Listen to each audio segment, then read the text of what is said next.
What is a noun? It's very simple. A noun is a naming word. Let's play a game. Take a quick look around you and tell me, what do you see?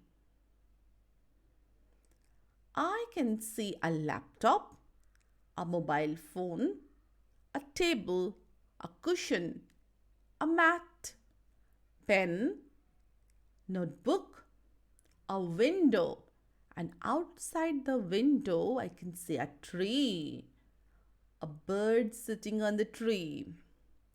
I can see children playing outside, a chair, a potted plant, a headphone, a sofa, a water bottle, and many more things. What about you?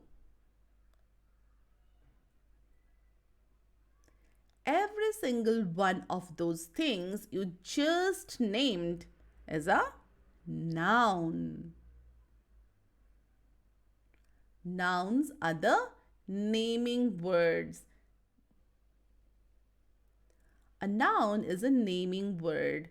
It can be name of a person, a place, an animal, or a thing.